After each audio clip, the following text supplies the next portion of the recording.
హిందీలో సామెత ఉంది, నాచినాయే ఆంగం తేడా అని. అంటే నాకు డాన్స్ రాకపోతే కింద ఏదో నేల బాగాలేదు, అంతా ఒడిదుడుకులున్నాయని, ముఖం బాగాలేదు అద్దం బల్ల కొట్టుకున్నట్టు. గ్రామ సభల్లో ప్రజలు అడుగుతున్న ప్రశ్నలకు మీ దగ్గర సమాధానాలు ఉన్నాయా? ప్రజలు ఏమడుగుతున్నారు? 100 రోజుల్లో 6 గ్యారంటీలు అన్నారు, ఏమైందని అడిగారు. ప్రజలు ఏమడుగుతున్నారు?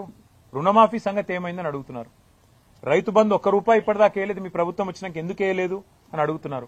వాటికి సమాధానం చెప్పే సత్తా మీ కాడ లేకపోతే మేమేం చేస్తాం? ప్రజలు ఇంకొక మాట కూడా అడుగుతున్నారు. 1,06,00,000 దరఖాస్తులు తీసుకున్నారు మీరు ప్రజాపాలన పేరిట డిసెంబర్ 23లో. ఆ దరఖాస్తులు ఇచ్చినాం కదా, రేషన్ కార్డులకు, రైతు భరోసాకు మళ్ళెందుకు దరఖాస్తు పెట్టాలని అడుగుతున్నారు. ఎవరు తప్పిది? ఆ దరఖాస్తులు ఎక్కడ పోయినాయి? ప్రభుత్వం దగ్గర సమాచారం లేదు. అందుకే ఇవాళ మీరు రాష్ట్ర ప్రభుత్వాన్ని అనేది ఏమంటే, మీరు పరిపాలనలో నిమగ్నం కండి.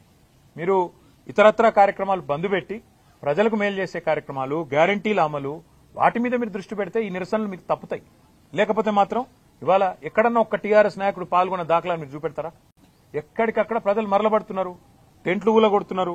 రేపు ఇదే తీరుగా కొనసాగితే గవర్నమెంట్ ను కూడా ఏదో దశలో ప్రజలు వాళ్ళు ఖచ్చితంగా తిరస్కరిస్తారు.